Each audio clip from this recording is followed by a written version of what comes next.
Amin. Belum semangat? Semua yang percaya katakan. Amin. Amin. Shalom, silahkan duduk. Shalom semuanya. Kita mau sama-sama buka di Lukas 9. Ayat yang ke-13. Lukas 9 ayat yang ke-13.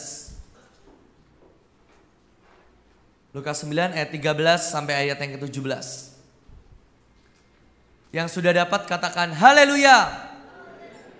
Sorry, sebelumnya saya boleh request nggak? Lampunya tolong jangan sinarin mata saya. Silau. Nah ya gitu. Lukas 9 ayat 13. Sekali lagi yang sudah dapat katakan haleluya. Nah gini kan saya bisa melihat wajah-wajah yang penuh kemuliaan Tuhan ya. Tetapi ia berkata kepada mereka, kamu harus memberi mereka makan. Mereka menjawab, yang ada pada kami tidak lebih dari 5 roti dan 2 ikan. Kecuali kalau kami pergi membeli makanan untuk semua orang banyak ini. Sebab di situ ada kira-kira 5.000 orang laki-laki. Lalu ia berkata kepada murid-muridnya, suruhlah mereka duduk berkelompok. Kira-kira 50 orang sekelompok. Murid-murid melakukan dan menyuruh semua orang banyak itu duduk. Dan setelah ia mengambil 5 roti dan 2 ikan itu, ia mengadahkan ke langit, mengucapkan berkat dan memecah-mecahkan roti itu dan memberikan kepada murid-muridnya supaya dibagi-bagikannya kepada orang banyak. Dan mereka semuanya makan sampai kenyang, kemudian dikumpulkan potongan-potongan roti itu yang sisa sebanyak 12 bakul. Saya rasa setiap saudara sudah pernah membaca firman ini. Bahkan kalau saudara mungkin saudara di sekolah minggu, kita sudah sangat berkali-kali kita baca firman pada pagi hari ini. Tapi hari ini saya mau mengajak setiap saudara, kita akan sekali lagi kita akan mengupas firman Tuhan. Dan kita akan menangkap setiap benih firman Tuhan yang akan Tuhan tanamkan pada pagi hari ini. Yang percaya katakan amin. Saudara kok kurang semangat sih kayaknya. Amin. Ya lebih semangat ya. Kalau saudara baca di Alkitab di Lukas 9. Di Lukas 9 ayat yang ke-6. Lalu pergilah mereka dan mereka mengelilingi segala desa sambil memberitakan Injil dan menyembuhkan orang sakit di segala tempat. Saya akan ceritakan sedikit pada suatu kali Yesus dan semua murid-muridnya, ke-12 muridnya. Mereka sedang pergi dan tiba-tiba serombongan orang banyak mengikuti Yesus. Di saat itulah tiba-tiba Yesus berkata kepada murid-muridnya, murid-muridku, berikanlah mereka semua makan. Dan pada waktu Yesus berkata, ayolah berikan mereka semua makan. Yang keluar dari murid-murid bukanlah ayo kita membuat mujizat. Atau yang murid-murid katakan bukan ayo mari kita berdoa supaya ada roti turun dari langit. Bukan. Tapi di Alkitab ditulis lalu jawab mereka, yang ada pada kami tidak lebih dari 5 roti dan 2 ikan. Hari ini saya mau mengajak setiap saudara. Seberapa banyak saudara yang membutuhkan mujizat pada pagi hari ini? Boleh lambaikan tangan. Saudara butuh mujizat buat keluargamu, buat ekonomimu, buat gerejamu, apapun itu. Tapi tidak banyak dari anak-anak Tuhan.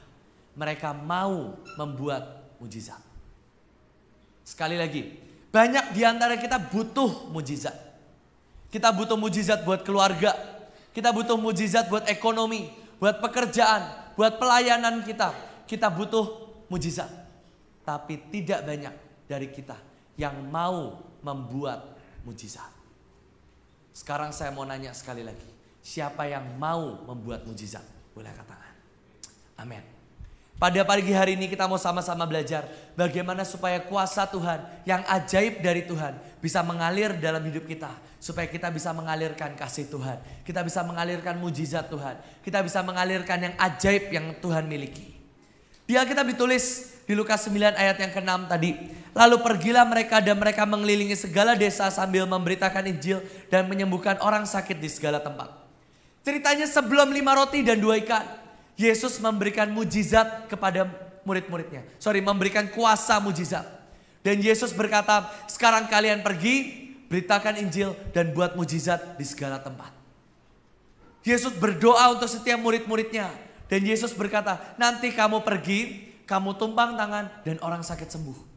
Nanti kamu berdoa akan ada hujan dari langit. Kamu berkata hujan berhenti, maka hujan akan berhenti. Ada orang mati, kamu tumpang tangan dan orang mati akan dibangkitkan. Dan Yesus menurunkan kuasa demi kuasa buat murid-muridnya. Dan kalau saudara buka di ayat yang ke-10. Sekembalinya rasul-rasul menceritakan kepada Yesus apa yang telah mereka kerjakan. Lalu Yesus membawa mereka menyingkir ke sebuah kota yang bernama Betsaida. Sehingga hanya mereka saja bersama dia. Setelah di ayat tadi, di ayat yang ke-6 dikatakan murid-murid pergi dan membuat segala mujizat. Di ayat yang ke-10 berkata kembalinya rasul-rasul menceritakan kepada Yesus. Kalau saya boleh mengimajinasikan sedikit. Ceritanya setelah murid-murid semua pergi membuat mujizat. Datanglah semua murid-murid, 12 murid Yesus ketemu kepada Yesus. Dan mereka mulai saling menceritakan satu sama yang lain. Datanglah Simon Petrus dan dia berkata kepada Yakobus, Yohanes, semua yang lain. Dan Simon Petrus berkata, tadi ada orang sakit. Saya tumpang tangan, tangannya tumbuh.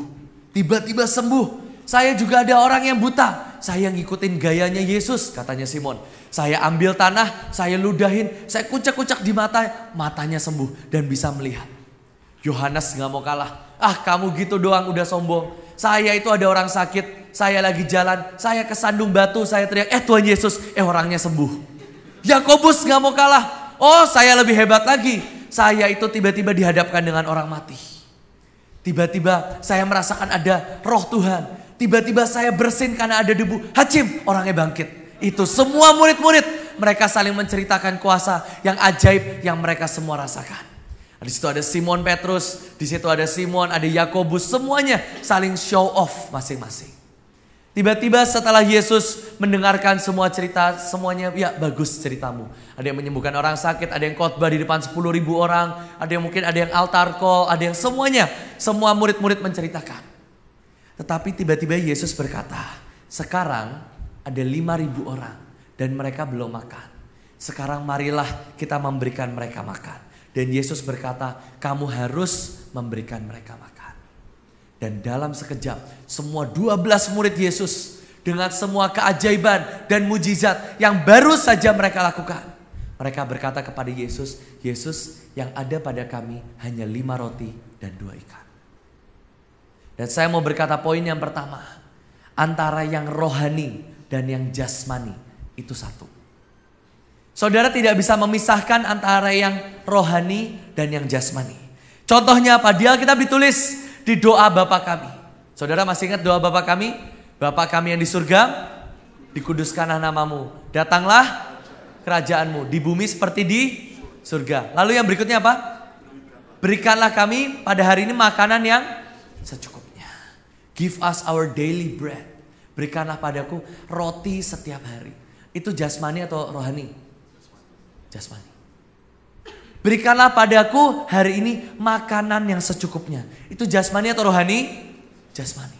Jadi Tuhan ngurusin makanan kita atau enggak? Ngurusin.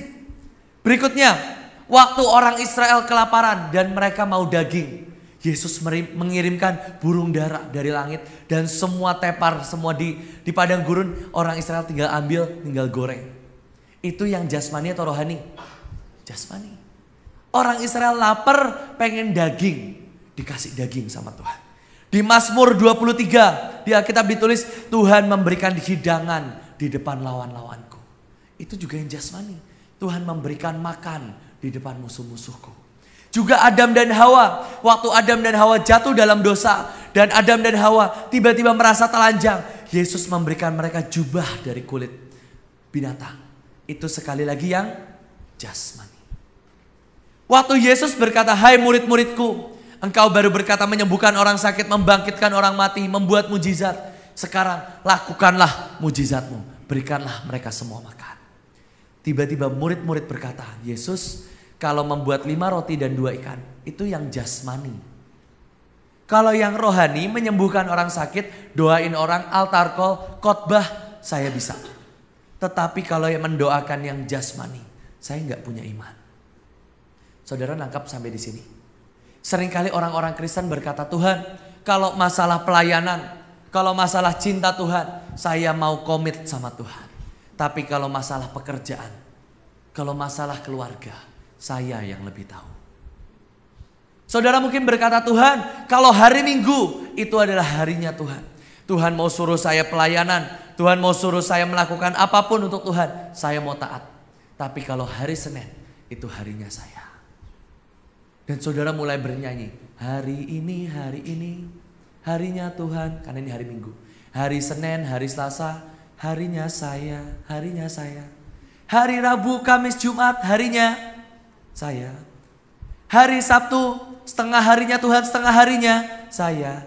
Tapi hari Minggu harinya Tuhan. Dan saudara berkata kalau hari Minggu anak-anak mau pelayanan, monggo silahkan. Tapi kalau Senin harus belajar. Selasa ada les. Rabu, Kamis, Jumat. Gak boleh Tuhan pelayanan. Mungkin saudara berkata, ya saya cinta Tuhan. Tapi waktu Tuhan berkata, saya mau kamu melayani. Saya mau kamu ikut doa di hari Rabu jam 8 malam misalnya. Saudara berkata, oh gak bisa. Saya ada meeting di kantor. Dan saudara mulai memisahkan Tuhan. Ini yang bagianmu, ini yang bagianku. Dan saudara mulai berkata, Tuhan kalau urusan lagu WL, saya akan tanya Tuhan. Tuhan hari ini lagunya apa? Oh ya hari ini lagunya ku menang. Oh ya hari ini lagunya ini. Tapi waktu saudara balik ke pekerjaan. Dan Tuhan berkata sekarang kamu harus beli saham yang ini. Sekarang kamu harus masuk dalam pekerjaan yang ini. Saudara mulai berkata oh Tuhan gak bisa.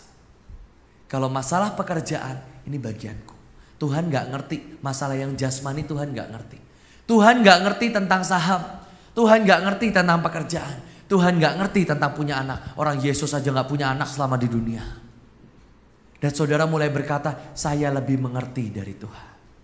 Tapi di Alkitab ditulis, Yesus berkata kepada murid-muridnya, hai murid-murid, berikanlah mereka makan. Dan waktu murid-murid berkata, yang ada padaku hanyalah 5 roti dan 2 ikan. Murid-murid sedang berkata, Tuhan yang ini adalah bagianmu, tetapi yang jasmani saya gak bisa lakukan. Dan saudara mulai memisahkan antara yang jasmani dan yang rohani. Waktu anak-anakmu mau pelayanan hari Minggu, itu rohani. Tapi kalau mau pelayanan hari Selasa, hari Rabu, itu jasmani. Dan saudara mulai memisahkan mana yang jasmani dan mana yang rohani. Padahal sekali lagi saya mau berkata buat setiap saudara, yang jasmani dan yang rohani itu dan tidak bisa dipisahkan. Waktu saudara hari ini saudara berdoa, kita mau lagu apa ya hari ini? Saudara menangis di hadapan Tuhan, Tuhan lagunya apa? Tuhan kuncinya apa? Tapi waktu hari Senin saudara masuk ke dalam pekerjaan, saudara lupa semua doa-doa. Waktu saudara hari Sabtu, saudara mungkin pimpin WL atau pimpin khotbah di persekutuan Sabtu. Dan saudara mulai doa, Tuhan kau mau ngomong apa? Tapi waktu hari Selasa, hari Rabu, di tengah-tengah meeting, tiba-tiba Tuhan berkata, kalau kamu pekerjaanmu jebol, kamu berlutut, kamu deklarasikan. Dan saudara mulai berkata, kalau yang jasmani Tuhan gak ngerti, ini urusanku. Dan waktu saudara mulai memisah-misahkan antara yang jasmani dan yang rohani, saya mau berkata buat setiap saudara, mujizat itu tidak bisa mengalir dalam hidup kita. Tapi waktu saudara menyatukan antara yang jasmani dan rohani, setiap mujizat Tuhan, dari yang jasmani sampai yang rohani, dari yang dulu sampai yang sekarang, dan saudara memadukan semua mujizat-mujizat itu ada dalam hidupmu sekarang, saudara akan terus bisa mengalirkan mujizat demi mujizat. Yang percaya katakan amin. Saya mau bersaksi buat setiap saudara. Hari-hari ini saya sedang kuliah ambil S2 di Malaysia. Saya tinggal di Indonesia, saya ambil S2 di Malaysia. Hari-hari itu waktu saya udah lulus S1, waktu itu di BINUS, kalau saudara masih ingat, di Jakarta di BINUS saya lulus S1. Saya mulai doa sama Tuhan. Tuhan, saya harus lanjut S2 kemana? Kenapa saya harus lanjut S2? Karena di tempat kami di Mahanaim kami punya visi yang besar dan kita perlu lulusan S2 supaya bisa pegang jabatan-jabatan yang penting yang harus taken di surat kontrak dan sebagainya, memegang jabatan tertentu. Dan saya dipaksa oleh mama saya, kalau saudara datang hari Sabtu, oleh hiu saya untuk menyelesaikan S2. Dan saya mulai doa, Tuhan, saya harus masuk S2 di mana? Mungkin banyak orang berkata, kalau kamu masuk S2, ambillah jurusan, ambillah kuliah di negara yang bagus. Dan saya mulai doa, Tuhan, saya pengen kuliahnya di Australia. Karena saya punya tante, saya punya oma, itu tinggal di Australia. Jadi kalau saya kuliah di sana, tempat tinggal pasti lebih gampang. Tapi Tuhan, kalau boleh, saya pengen kuliah di Korea. Kenapa? Kok kayaknya Korea keren ya? Joshua lulusan mana? Korea. Kan keren. Saya pengen kuliah tuh yang keren gitu loh Tuhan. Apalagi saya bisa belajar bahasa Korea. Itu kan keren, kayak artis-artis Korea, oke lah Tuhan. Kalau enggak oke lah, kalau Australia nggak boleh, Korea nggak boleh, setidaknya Singapura lah. Setidaknya orang tahu saya ini orang kaya yang kuliah di Singapura, di negara yang paling mahal di dunia. Saya mau semua orang tahu anaknya Bu Iin kuliah di mana? Singapura. Kuliah yang bergengsi gitu loh. Waktu saya doa, saya nggak bisa memutuskan kenapa saya mulai banyak lah, saya pengennya banyak sejujurnya. Saya pengen di Australia, saya pengen di Amerika, saya pengen di Korea, saya pengen di Jepang. Karena ya gimana pun saya masih muda, saya pengen kuliah yang keren.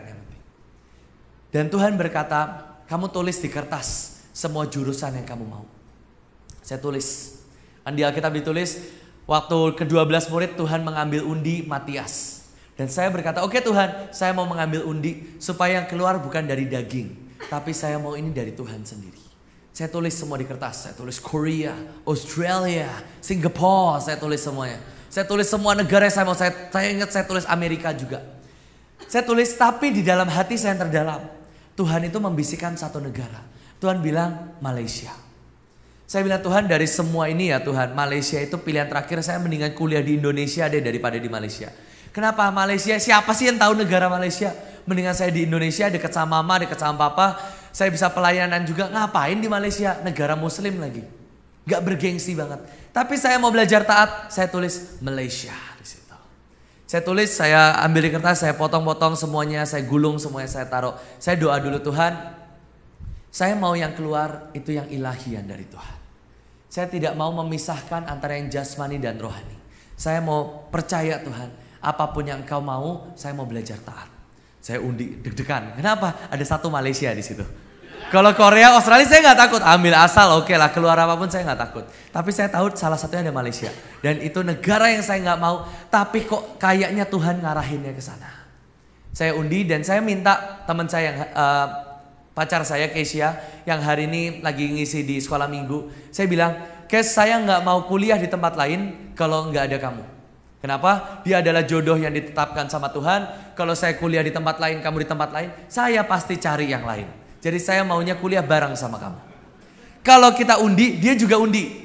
Dia juga tulis semua negara yang dia mau. Ada Australia, saya nggak tahu dia tulis apa aja. Tapi dia juga dapat dari Tuhan, harusnya Malaysia. Kita tulis di kertas, dia ambil di rumahnya dia, saya ambil di rumah saya. Kita berpisah dan saya cuma bilang, Kes, saya mau yang pertama kali keluar. Kalau itu sama, itu dari Tuhan. Kalau saya dapatnya Australia, dia Australia, berarti itu dari Tuhan. Tapi kalau saya Australia, dia misalnya Korea, itu berarti bukan dari Tuhan. Kita doa lagi. Saya undi, deg-degan.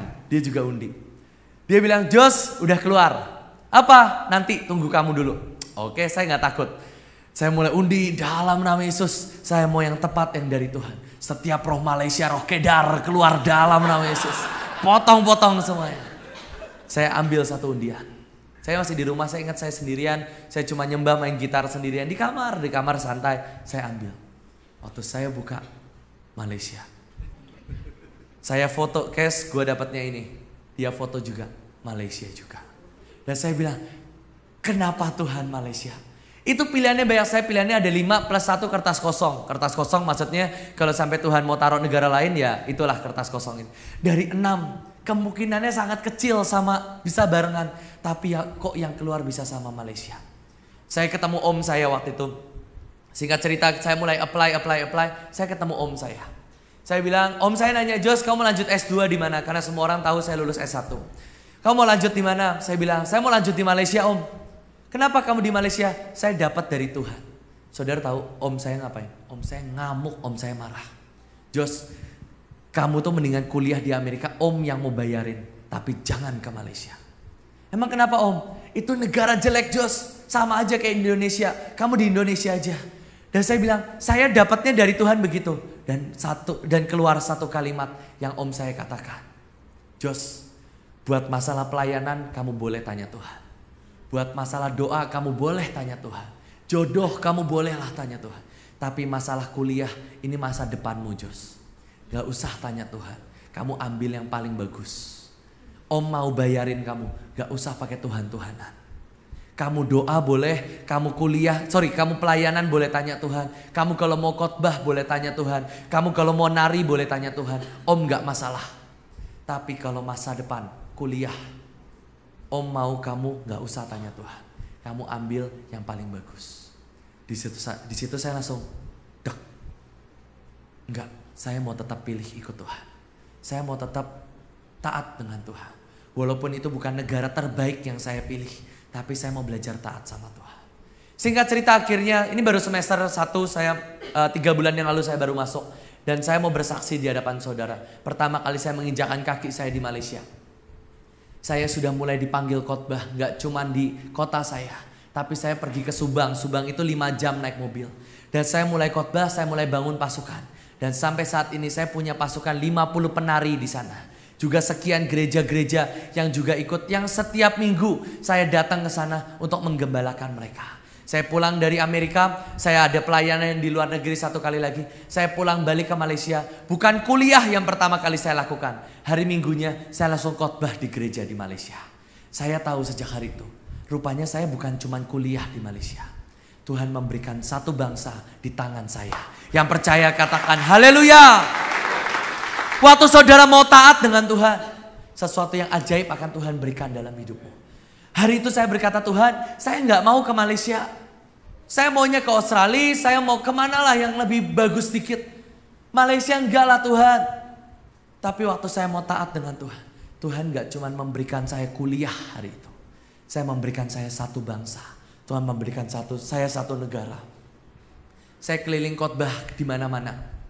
Saya melayani ada jadi gereja-gereja tuh kumpul, penari-penarinya kumpul tuh sekitar 50 orang kalau semuanya bisa kumpul. Kita mau bikin acara demi acara, kita doling doa keliling. Dan benar-benar sekali lagi Tuhan mempercayakan satu negara bagiku. Waktu saudara berkata, Tuhan, saya mau menyatukan antara yang jasmani dan rohani.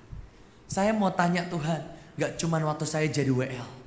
Saya mau belajar tanya Tuhan, gak cuman waktu saya jadi pemimpin musik, atau gak cuman waktu saya nari. Tapi saya mau tanya Tuhan, bahkan dalam pekerjaan, dalam sekolah, dalam masa depanku. Saya mau belajar tanya Tuhan. Siapa yang mau belajar tanya Tuhan, boleh lambaikan tangan. Tuhan, kamu mau belajar tanya dengan Tuhan. Saudara gak memisahkan antara yang jasmani dan rohani. Sekali lagi murid-murid berkata, Tuhan, saya membuat mujizat demi mujizat yang ajaib. Tapi waktu Tuhan berkata, oke, kamu sudah membuat mujizat yang bagus. Sekarang berilah mereka makan. Turunkanlah roti dari langit. Atau kamu doakan 5 roti dan 2 ikan. Supaya dibagikan ke semua murid. Ke semua orang-orang yang hadir. Imannya langsung rontok. Imannya langsung gak bisa bangkit. Kenapa? Dia memisahkan antara yang jasmani dan yang rohani. Waktu saudara berkata dalam kehidupanku, dalam bisnis, dalam keluarga, saya mau menyatukan semua yang jasmani dan rohani. Sesuatu yang ajaib, sesuatu yang besar akan terjadi dalam hidupmu. Yang kedua, di Yohanes 6 ayat 8 sampai ayat yang ke-9 di cerita yang sama, di Alkitab ditulis seorang dari murid-muridnya yaitu Andreas. Saudara Simon Petrus berkata kepadanya, di sini ada seorang anak yang mempunyai 5 roti jelai dan 2 ikan. Tetapi apakah artinya itu untuk orang sebanyak ini? Poin yang pertama, kalau saudara mau membuat mujizat dan bukan hanya menerima mujizat. Yang pertama, satukan antara yang jasmani dan rohani. Gabungkan setiap visi, setiap iman, setiap rohmu. Gak cuman untuk yang rohani, tapi untuk yang jasmani.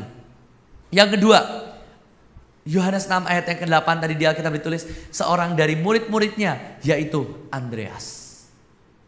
Mungkin kalau saudara mendengar cerita tentang 5 roti dan 2 ikan, orang yang paling terkenal adalah Yesus yang membagikan 5 roti dan 2 ikan dan sisa 12 bakul.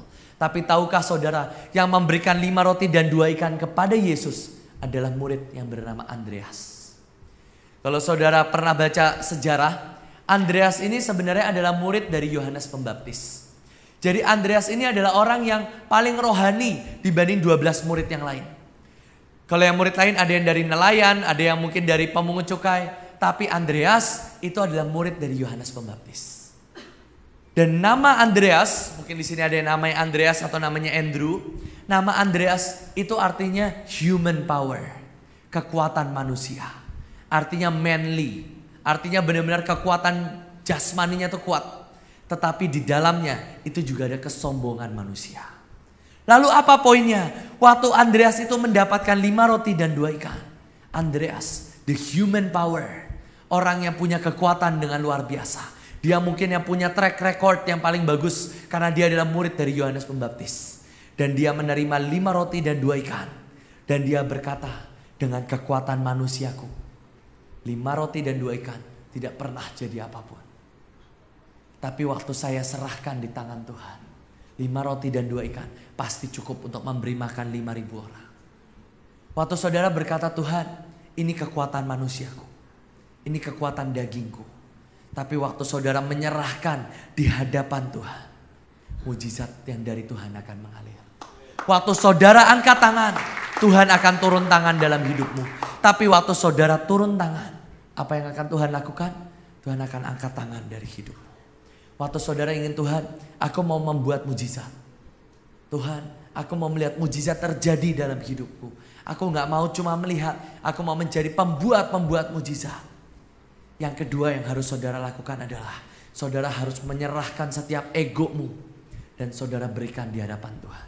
Saudara letakkan setiap masalahmu, saudara letakkan setiap pergumulanmu, saudara letakkan setiap human powermu, dan saudara letakkan setiap apapun masalah di bawah kaki Tuhan. Dan Tuhan akan menjadikan semuanya ajaib. Tuhan akan menjadikan semuanya luar biasa. Saya ada kesaksian waktu saya mau kuliah di Malaysia, negara yang saya mencoba untuk mulai mencintai negara Malaysia. Saya masuk ke kuliah ini, saya mulai saya mulai urus dari bulan Januari. Saya udah kurus, gak usah makin kurus. Saya mulai dari bulan Januari, saya mulai apply. Waktu saya apply mulai dari IELTS, terus visa semuanya. Bahkan saya udah mulai urus dari bulan November. Kenapa saya apply bulan November? Saya berencana untuk masuk bulan Februari atau April. Karena ya mungkin ada 4 bulan, 5 bulan saya bisa kerjain semua IELTS, visa semua saya selesaikan, fotokopi semuanya saya selesaikan. Saya bisa masuk April supaya nggak banyak nganggurnya. Saya udah mulai kerjain, IELTS saya lulus, semua visa lagi dikerjakan semua sampai Desember, Januari, Februari, Maret, April.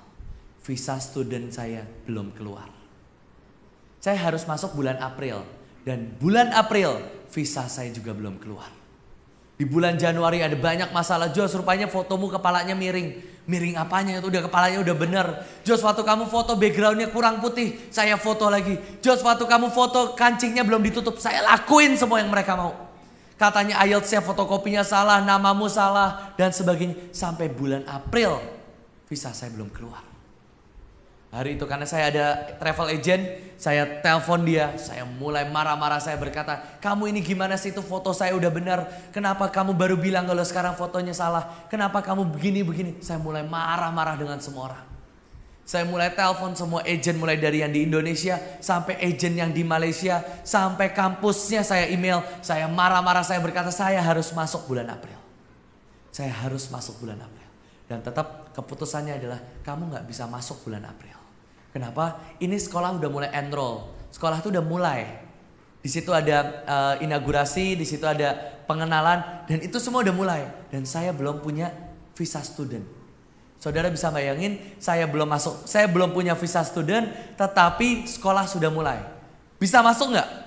Nggak mungkin. Visa student aja belum saya punya, saya belum bayar, saya belum masuk ke kampusnya. Visa student aja nggak bisa.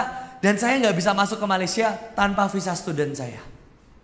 Akhirnya tiba-tiba di tengah-tengah setiap kefrustrasian saya cuma berkata, Tuhan, saya udah marah-marah. Ini hamba Tuhan, udah khotbah tapi marah-marah, saya juga malu sendiri. Saudara tahu, ini agent saya kan, saya telepon, saya chat setiap hari, saya marah-marahin.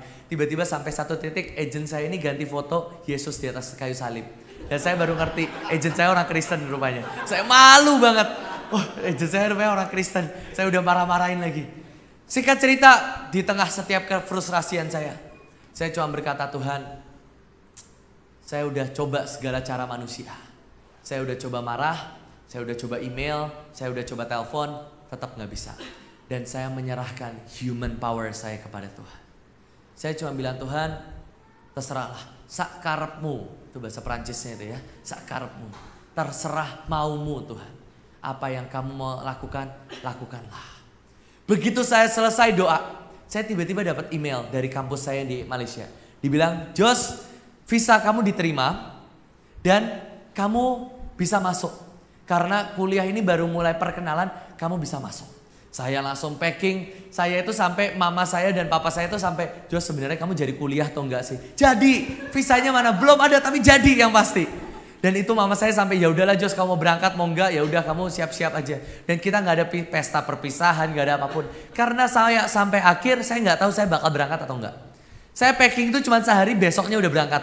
Saya pesan oke, karena visa saya diterima, saya pesan tiket, saya packing, dadah mama, dadah papa, saya berangkat. Udah gitu doang. Nggak ada perpisahan, ya Jos mau pergi, dadah pelukan, nggak ada.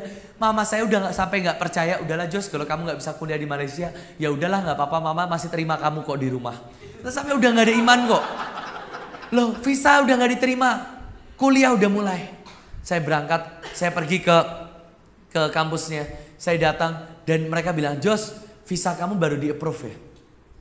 Kuliah baru mulai tapi belum mulai pelajaran. Saya mulai keliling, saya mulai bayar ini. Dan semua orang bilang, kok bisa ya kamu tetap masuk? Saya nggak tahu kok saya tetap bisa. Tapi kamu tetap bisa. Akhirnya saya dapat satu surat yang menandakan student activation saya. Dan akhirnya saya bisa masuk ke kuliah. Dan saya kuliah sampai sekarang. Dan semua ajaib karena saya berkata, Tuhan, saya menyerahkan human powerku di hadapan Tuhan. Waktu saya mulai berlutut, waktu saya mulai menyerah, tiba-tiba Tuhan berkata, oke, saya akan membiarkan mujizat yang dariku mengalir dalam hidupmu. Dan saudara tahu, itu tiba-tiba ada satu orang, dia adalah orang yang lumayan tinggi. Jadi keputusan terakhir ada di keputusan orang ini. Dia berkata, Jos, saya tahu visamu ada masalah, tapi sekarang sudah diterima dan saya memperbolehkan kamu masuk. Begitu saya masuk, semua dosen semua nanya, kok bisa kamu masuk? Saya cuma bilang, anugerah Pak, saya bisa masuk. Jadi dosen saya itu udah mulai ngajar, jadi saya telat, gimana pun saya tetap masuk, kan ada perkenalan dan sebagainya. Dosen saya tuh bilang, kok kamu tetap bisa masuk? Itu namanya anugerah. Dalam hal apapun, dalam setiap masalah apapun dalam hidup, mau pekerjaan, mau kuliah, mungkin yang masih kuliah di tempat ini, mau dalam masalah apapun, serahkan masalahmu di hadapan Tuhan.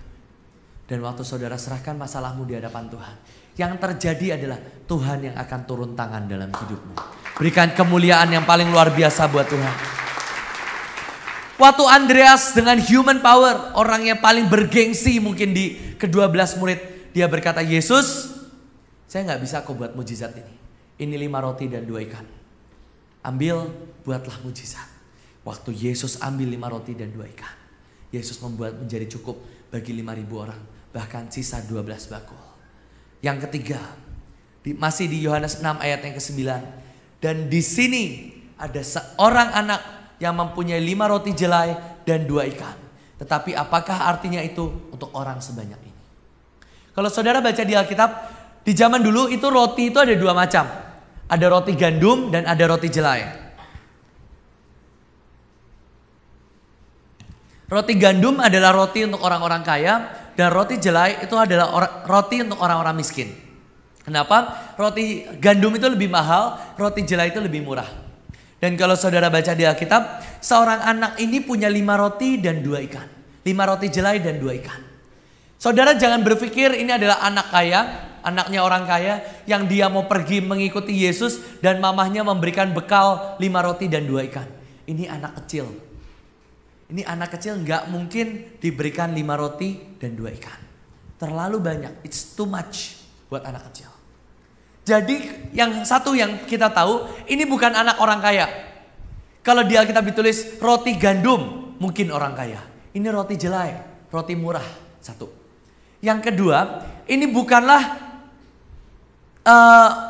bekal untuk dia makan hari siang itu, bukan. 5 roti dan 2 ikan, itu bisa kita bilang itu adalah makanan yang akan dibawa untuk keluarganya di dalam rumah. Jadi waktu mamanya berkata, nak tolong beliin 5 roti dan 2 ikan. Itu bukan cemilan, bukan. Itu adalah makanan yang harus dia belikan untuk dibawa pulang. Nangkep sampai sini? Itu bukan roti punya anak kecil itu, bukan.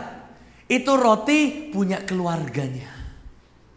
Dan waktu itu Andreas datang, mungkin Andreas badannya besar. Dan dia berkata, kamu kasih 5 roti dan 2 ikan. Dan anak itu berkata, oke, ini 5 roti dan 2 ikan. Yang anak itu tahu cuma satu. Kalau dia pulang tanpa membawa 5 roti dan 2 ikan, dia akan dimarahin sama orang tuanya. Sekali lagi, itu bukan 5 roti dan 2 ikan bekal makan siang dia. Bukan. Itu 5 roti dan 2 ikan. Itu punya keluarganya. Waktu Andreas meminta 5 roti dan 2 ikan. Waktu Yesus meminta 5 roti dan 2 ikan. Anak kecil itu tetap percaya kepada Tuhan. Dan dia memberikan 5 roti dan 2 ikan. Banyak di antara kita anak-anak Tuhan. Kita berkata, Tuhan, saya akan memberikan segala-galanya untuk Engkau. Saya akan memberikan semua hal, apapun yang Engkau mau Tuhan, akan kuberikan ke hadapan-Mu. Kalau Engkau mau aku mempersembahkan, aku akan persembahkan. Tuhan mau aku pelayanan, aku pelayanan. Tapi waktu Tuhan meminta hal yang ekstrim dalam hidupmu. Waktu Tuhan tiba-tiba meminta sesuatu yang di luar pemikiranmu.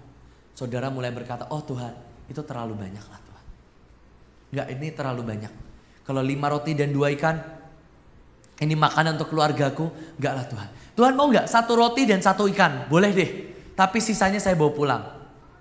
Tapi hari itu, anak itu berkata dia memberikan 5 roti dan 2 ikan. Dia memberikan segala-galanya untuk Tuhan. Yang pertama waktu saudara menggabungkan antara yang jasmani dan yang rohani. Yang kedua waktu saudara memberikan human power, egomu kepada Tuhan. Yang ketiga waktu saudara memberikan yang ekstrim untuk Tuhan. Coba berkata sama saya, ekstrim untuk Tuhan. 1, 2, 3. Mungkin banyak orang-orang Kristen berkata, oke Tuhan, aku mau taat dengan Engkau. Asal jangan yang aneh-aneh. Oke, aku akan melayani Tuhan, aku akan kasih persembahan. Tapi kalau seisi uang di bangku aku kasih ke Tuhan, itu it's too much. Itu terlalu ekstrim, itu terlalu banyak, itu terlalu aneh. Mungkin ini hanya emosi. Waktu Tuhan berkata, aku mau sekarang kamu berlutut di tengah-tengah setiap penyembahan. Saudara berkata, enggak lah Tuhan, gengsi. Angkat tangan oke, bangkit berdiri oke. Tapi berlutut, gengsi Tuhan. Dan saudara berkata, Tuhan, it's too much. Itu terlalu banyak.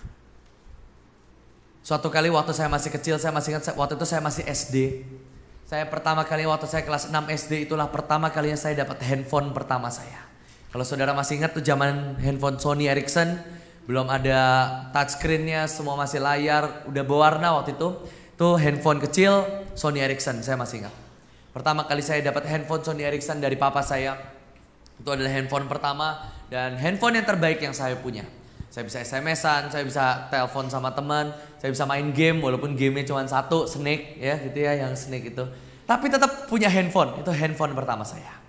3 bulan kemudian kami ada KKR. Saya masih ingat tuh KKR 6 hamba Tuhan waktu itu. Di tengah-tengah KKR, tiba-tiba ada dorongan di hati. Jos, mau gak kamu tabur handphonemu? Itu waktu itu saya masih kelas 6 SD. Sejujurnya sampai sekarang saya nggak tahu itu saya ikut-ikutan atau saya cuman emosi doang, saya nggak tahu. Tapi saya merasakan ada getaran di hati dan Tuhan berkata, Jos, mau nggak kamu menabur handphonemu yang satu-satunya itu? Karena saya masih kecil, saya cuma berkata, Tuhan, ini handphone baru dikasih papi 3 bulan yang lalu. Kalau sampai papa saya tahu kalau saya nabur handphone, saya bisa dimarahin. Handphone baru kok. Saya masih ingat tuh harganya sekitar 1 juta dulu. Itu masih murah lah, masih 1 juta. Tapi itu tetap handphone yang baru dikasih 3 bulan yang lalu. Dan saya cuma bilang, Tuhan kalau saya kasih, kalau papa saya marah gimana? Tapi hari itu saya cuma mau belajar, Tuhan. Saya mau belajar memberikan yang ekstrim untuk Engkau. Saya mau belajar taat apapun harganya. Saya keluarin SIM card saya format, saya reset, saya cemplungin ke dalam kotak persembahan. Hari itu tidak ada yang saya rasakan, waktu nyemplungin tiba-tiba saya rebah, enggak juga. Saya cemplungin ya udah biasa aja. Dan benar waktu saya pulang papa saya tahu, papa saya marah. Dan enggak ada yang tahu selain keluarga kecil saya. Tapi saudara tahu beberapa bulan kemudian, mungkin 1 bulan kemudian, tiba-tiba kakek saya membelikan saya handphone yang jauh lebih baru, yang jauh lebih bagus. Itu yang namanya mujizat. Waktu saudara menaruh yang ekstrim untuk Tuhan, Tuhan memberikan hal yang ajaib. Tuhan kembalikan, kalau di Alkitab ditulis 12 bakul. Sisanya loh. Itu anak ini udah makan yang banyak. Mungkin dia makan 5 ikan mungkin hari itu. Masih dia bawa pulang 12 bakul. Hari ini saya mau berkata buat setiap saudara. Yang pertama adalah waktu saudara menggabungkan antara yang jasmani dan yang rohani. Yang kedua waktu saudara serahkan egomu. Yang ketiga, saudara harus memberikan yang ekstrim untuk Tuhan. Saudara memberikan yang lebih dari yang biasanya. Mungkin hari ini Tuhan gak minta uang. Mungkin hari ini Tuhan berkata, aku mau kamu berlutut nak. Aku mau hari ini kamu masuk dalam pelayanan. Aku mau kamu masuk dalam full timer. Dan waktu saudara terus melakukan hal yang ekstrim untuk Tuhan, Tuhan tidak akan pernah sabar untuk memberkati setiap kita. Saya ada satu kesaksian satu lagi. Suatu kali ada teman saya, sebelum dia menjadi gembala di gereja kami, dia baru menikah. Dan di gereja seperti ini dia digerakkan oleh Tuhan untuk menabur, mempersembahkan cincin kawin mereka, suami istri. Hari itu di sebuah gereja yang kecil, mungkin gerejanya separohnya ini kali. Separohnya di gereja yang kecil, mereka digerakkan untuk menabur cincin kawin mereka. Cincin perjanjian mereka. Yang mereka baru menikah dan baru mereka dapatkan cincin kawin itu. Mungkin sekitar beberapa bulan yang lalu. Mereka tabur cincin kawin mereka.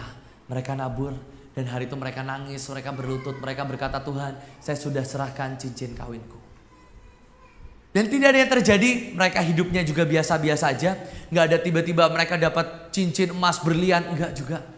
Tetapi beberapa tahun kemudian, suatu kali di gereja itu terjadi sebuah masalah.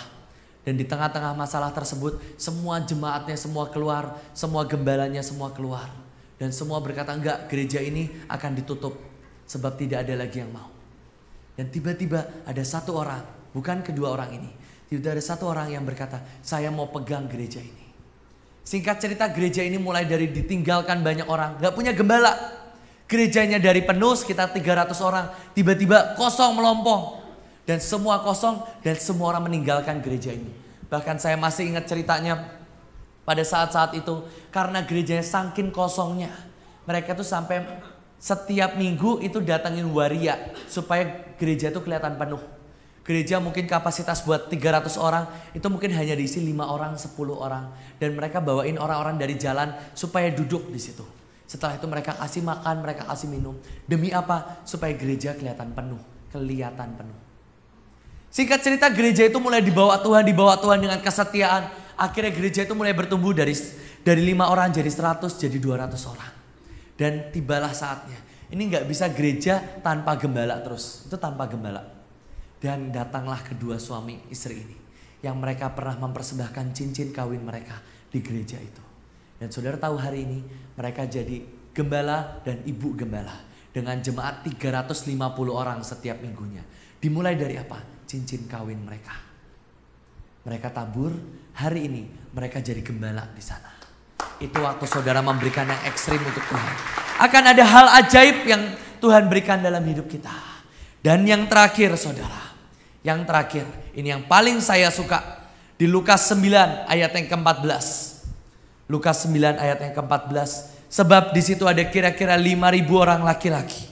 Lalu ia berkata kepada murid-muridnya. Suruhlah mereka duduk berkelompok-kelompok. Kira-kira 50 orang sekelompok. Untuk saudara membuat mujizat. Yang terakhir, yang paling saya suka adalah saudara tinggal duduk dan saudara nantikan Tuhan. Karena sesungguhnya mujizat tidak pernah mengalir dari hidup kita, tapi mengalir dari Tuhan melalui hidup kita.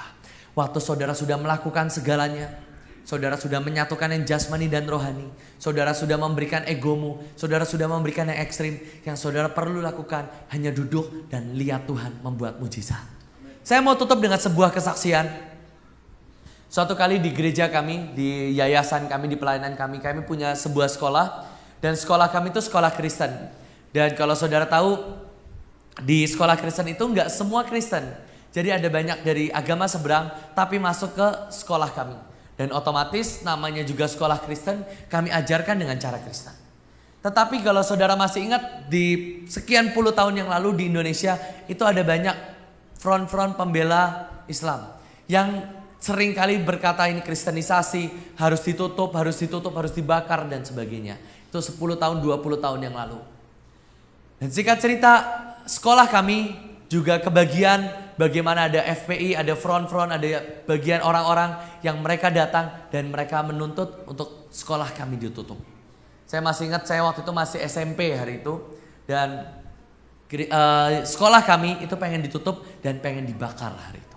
Ancamannya sudah lama, Sehingga hari itu saya lupa hari apa, tetapi semua anak-anak itu diliburkan selama seminggu. Karena kita tidak pernah tahu kapan mereka mau datang dan bakar sekolah kami. Dan itu kami semua udah benar-benar udah persiapan, semua barang berharga udah dikeluarkan dari sekolah. Dan semua udah siap kalau sekolah kamu mau dibakar. Murid-murid semua diliburkan. Hari itu tibalah waktu, tibalah hari di mana benar setiap orang-orang ini datang ke sekolah kami. Mereka datang dan saya itu punya jiwa yang sok heroik. Jadi saya itu punya jiwa yang sok heroik. Hari itu saya pengen bawa pisau, saya udah ambil pisau loh. Saya udah ambil pisau, saya berkata saya akan menjaga sekolah saya sampai titik darah penghabisan. Maka dari itulah mama saya kunciin saya di rumah hari itu. Dan saya gak boleh keluar rumah. Benar, saya gak boleh keluar rumah. Kokoh saya boleh doa keliling, mama saya boleh doa. Saya gak boleh, saya dikunciin di rumah. Kenapa? Yaitu sok heroiknya itu loh kepanjangan. Saya udah bawa pisau, mama biarkan saya membela sekolah. Mama saya kunciin saya langsung di rumah. Hari itu saya telepon mama saya bilang mama ada di mana? Karena saya tahu hari itu sekolah kami diserbu. Dan saya tahu siapapun yang ada di sekolah pasti dibunuh karena sekolah kami mau dibakar. Dan saya berkata, Tuhan kalau memang sekolah kami dibakar, setidaknya jangan sampai ada korban. Saya telepon mama saya, mami ada di mana? Dan saudara tahu yang saya dengar cuma bunyi satu. Bukan mama saya lagi bahasa roh. Mama saya buiin, bukan mama saya lagi bahasa roh. Syakanara para setiap rorop penguasa. Enggak, bukan. Saudara tanya saya dengar apa? Bunyi piring makan. Cering, cering, cering, cering. Sembari orang ngobrol semua. Ya makanannya enak, ya enak. Saya tanya, mami ada di mana? Mami lagi ada di green room. Di green room sama seperti ini. Green room yang di sekolah? Iya di sekolah. Lagi ngapain? Lagi makan. Loh bukannya sekolah mau diserbu? Ya memang. Kita udah habis doa terus mami lapar. Jadi kita mau makan dulu. Loh bukannya mau diserbu? Lari dong dari sekolah. Enggak lah, ngapain? Kalau bakar ya udahlah kita paling mati bareng-bareng di sini. Loh kok gitu?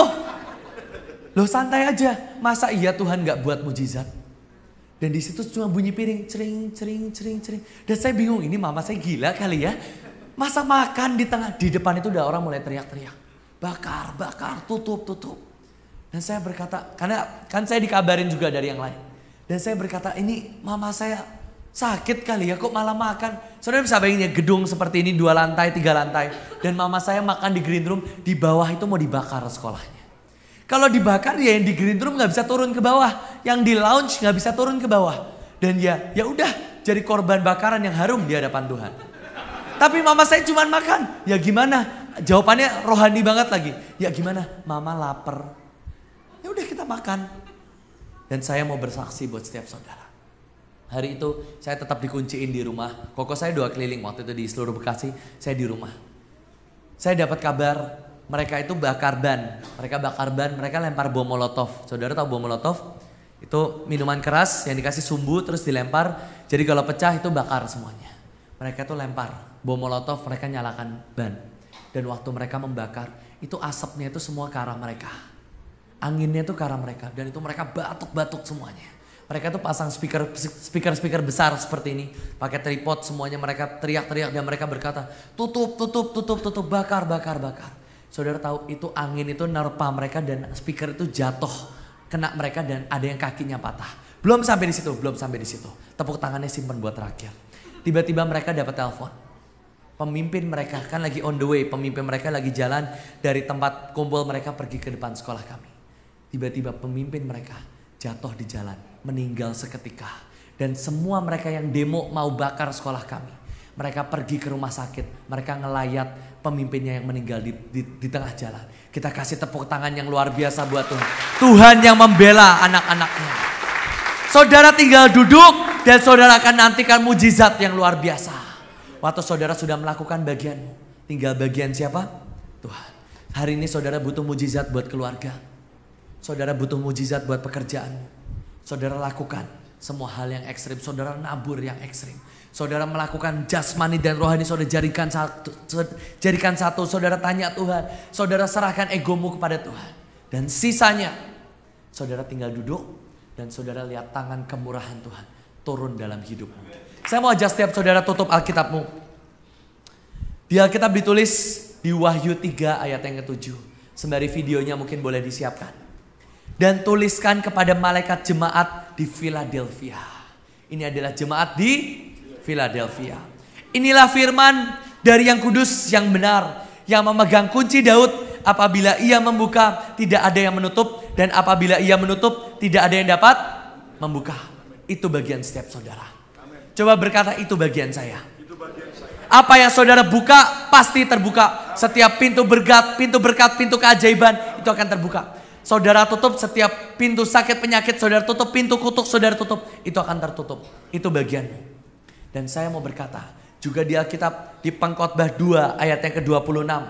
Pengkhotbah 2 ayat yang ke-26 di Alkitab ditulis, karena kepada orang yang dikenannya ia mengaruniakan hikmat, pengetahuan, dan kesukaan. Tetapi orang berdosa ditugaskannya untuk menghimpun dan menimbun sesuatu yang kemudian harus diberikan kepada orang-orang yang dikenan Allah. Siapa yang di sini orang yang dikenan Allah? Di Alkitab ditulis orang berdosa akan menimbun berkat dan kemudian akan diberikan kepada orang yang dikenan Allah. Sekali lagi, saudara adalah orang-orang jemaat Philadelphia. Yang saudara di Alkitab ditulis apapun yang saudara buka akan terbuka, apapun yang saudara tutup pasti tertutup. Saya mau sedikit menagih hutang saudara di tempat ini.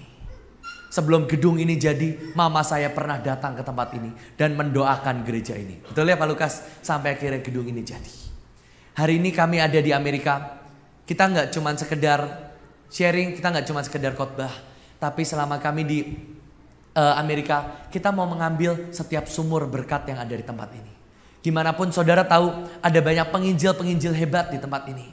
Di sini ada Amy, di sini ada Smith, di sini ada banyak orang-orang yang membuat mujizat, termasuk di Azusa Street. Pagi hari ini, siang hari ini, saya mau meminta setiap saudara, bukalah pintu berkat untuk kami yang di Indonesia. Beberapa saudara punya kartu green card, ada yang punya residen, ada yang sudah permanen di sini. Saya mau minta setiap saudara, saudara berkati kami yang dari Indonesia. Saya boleh minta pemusik untuk maju ke depan. Berhubung yang tim yang lain lagi di bawah lagi pegang sekolah minggu, saya juga minta nanti Tata untuk maju ke depan. Saya akan tayangkan sebuah video. Ini adalah visi yang Tuhan tetapkan buat setiap kita.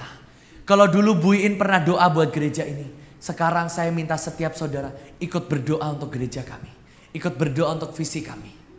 Di Alkitab ditulis saudara adalah jemaat Philadelphia. Apapun yang saudara buka pasti terbuka. Saya mau minta setiap saudara, kalau biasanya hamba Tuhan yang doain jemaat, hari ini saya minta jemaat yang doain hamba Tuhannya. Boleh? Dan saya minta setiap saudara, saudara buka setiap pintu berkat buat setiap kami yang dari Indonesia. Supaya kami bisa membawa setiap sumur lawatan, sumur keajaiban balik ke Indonesia. Sebelumnya saya akan tayangkan sebuah video. Kami dapat visi dari Tuhan, pemimpin kami dapat visi dari Tuhan yang King's Altar. Tuhan meminta kami untuk membuat sebuah teater besar di mana cukup untuk 40.000 orang. Dan di 40.000 orang kita akan berkata untuk setiap anak-anak Tuhan, bahkan dari bangsa-bangsa, mereka akan hadir dan mereka akan merasakan jamahan Tuhan. Videonya bisa ditayangkan? Dan waktu mereka semua datang, 40.000 jemaat orang yang akan datang, kita mau berkata biar ada roh Tuhan yang melawat mereka. Dan ini akan menjadi King's Altar, atau akan menjadi altar bagi raja di atas segala raja. Ini tanah yang akan kami mau beli. Dan saya mau minta setiap saudara, saudara adalah jemaat Philadelphia. Setiap apapun yang saudara buka, pasti akan terbuka. Apapun yang saudara tutup, pasti tertutup. Dan di tempat ini ada banyak orang-orang berdosa yang menimbun berkat mereka. Dan saya mau setiap saudara buka setiap pintu berkat, supaya setiap berkat orang-orang berdosa datang kepada kita. Ini bangunan yang akan kami bangun. Bentuknya mahkota dan bola dunia. Dan di dalamnya kita sepakat ada 40.000 seat, 40.000 tempat duduk, di mana kita akan memberikan persembahan yang terbaik untuk Tuhan. Karena sudah cukup dunia memberikan persembahan yang terbaik untuk manusia. Inilah saatnya untuk anak-anak Tuhan memberikan persembahan yang terbaik untuk Tuhan. Kira-kira dalamnya akan seperti ini, di mana orang-orang akan menyembah Tuhan, di mana orang-orang akan memberikan persembahan kepada Tuhan, di mana orang-orang akan menari, akan menyembah, akan berlutut, akan memberikan tari-tarian mereka kepada Tuhan. Dan saya mau ajak setiap saudara, saudara curahkan berkat. Ini juga akan ada taman di depannya, di mana akan ada terus drama, akan ada terus cerita, di mana orang-orang bisa melihat seperti apa kekristenan itu. Akan ada taman-taman profetik, taman-taman rohani, di mana orang-orang akan melihat, oh inilah Yesusnya orang Kristen yang mati untuk manusia. Gak cuma untuk orang Kristen, tapi untuk seluruh umat manusia. Akan ada seperti ini taman-taman profetik, taman-taman kekristenan, di mana orang bisa melihat, oh inilah kekristenan yang penuh dengan kasih, penuh dengan cinta. Ini akan menjadi dalamnya, di mana kita akan memberikan persembahan yang terbaik untuk Tuhan. Akan ada panggung yang dari kolam renang, di mana orang-orang bisa memberikan tarian yang terbaik, persembahan yang terbaik, bukan untuk manusia, tapi untuk Raja di atas segala raja, untuk Tuhan di atas segala Tuhan. Di mana akan memberikan persembahan demi persembahan, tarian demi tarian, bukan untuk manusia lagi, bukan untuk penyembahan berhala, tapi untuk Tuhan. Bolehkah saya mengajak setiap saudara untuk bangkit berdiri?